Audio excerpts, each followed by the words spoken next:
Assalamualaikum warahmatullahi wabarakatuh. Pada kesempatan kali ini, Islam Fisabilillah akan membahas kisah karomah Sayyidina Ali bin Abi Thalib. Tanpa berlama-lama kita langsung saja ke kisahnya.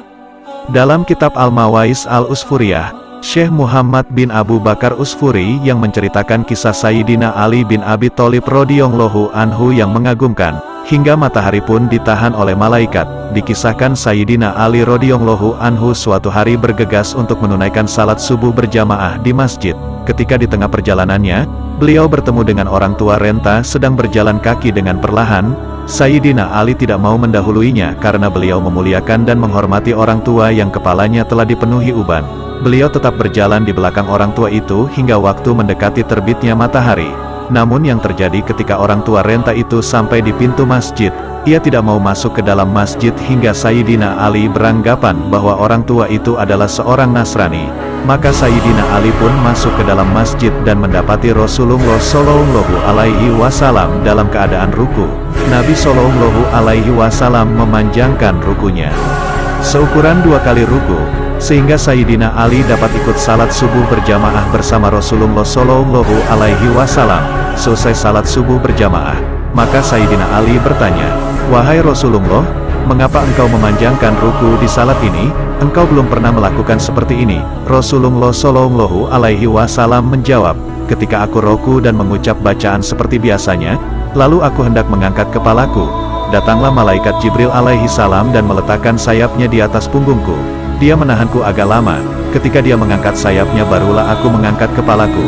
Lantas para sahabat bertanya mengapa malaikat Jibril melakukan hal itu. Nabi menjawab, "Aku belum menanyakan kepada Jibril tentang hal itu." Kemudian malaikat Jibril alaihi salam mendatangi Nabi Shallallahu Alaihi Wasallam dan berkata, "Wahai Muhammad, sesungguhnya Ali bergegas untuk salat subuh berjamaah. Kemudian di perjalanan dia bertemu orang tua renta Nasrani. Sedangkan Ali belum tahu kalau dia adalah Nasrani. Dia begitu menghormatinya karena ubannya, dan tidak mendahuluinya serta menjaga haknya. Lantas Allah Ta'ala menyuruhku untuk menahanmu dalam keadaan ruku, hingga ahli mendapati salat subuh berjamaah. Dan Allah Ta'ala juga menyuruh malaikat Mikail alaihi salam agar menahan matahari dengan sayapnya, hingga matahari terbit agak lama karena ahli. Derajat ini diperoleh Ali, dikarenakan hormatnya kepada orang tua renta itu, walaupun dia seorang Nasrani."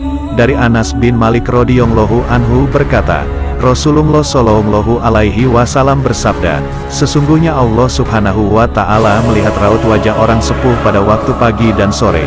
Kemudian Allah Subhanahu wa Ta'ala berfirman, 'Hai hambaku, sungguh sudah tua umurmu, sudah keriput kulitmu, sudah keropos tulang persendianmu, sudah dekat ajalmu, sudah sampai waktunya kau kembali padaku. Malulah padaku, maka niscaya aku pun malu untuk menyiksamu dengan api neraka.'" Rasulullah Shallallahu Alaihi Wasallam juga pernah bersabda, "Bukan termasuk golongan kami orang yang tidak mengasihi yang lebih muda, dan tidak menghormati yang lebih tua." Hadis riwayat Tirmidzi.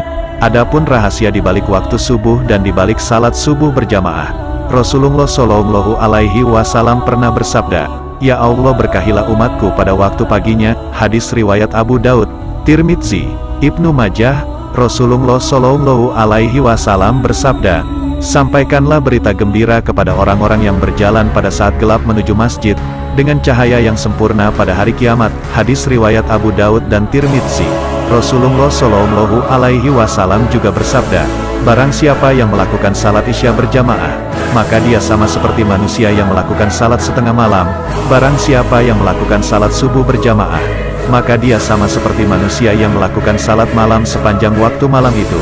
Hadis riwayat Muslim. Dari Umar radhiyallahu anhu berkata, "Aku mendengar Rasulullah Shallallahu Alaihi Wasallam bersabda, tidak akan masuk neraka seorang yang salat sebelum terbitnya matahari di waktu subuh, dan terbenamnya matahari di waktu asyar." Hadis riwayat Muslim. Dari kisah ini juga diperlihatkan kepada kita kemuliaan dan karomah Sayyidina Ali bin Abi Thalib radhiyallahu anhu dalam beribadah kepada Allah, dan menjaga adab kepada orang yang lebih tua. Hingga para malaikat pun turun tangan agar ibadah salat subuh Sayyidina Ali tetap bisa dilakukannya. Alhamdulillah saudara seiman, semoga kisah ini dapat menambah ilmu dan menambah ketakwaan kita kepada Allah Subhanahu wa Ta'ala. Assalamualaikum warahmatullahi wabarakatuh.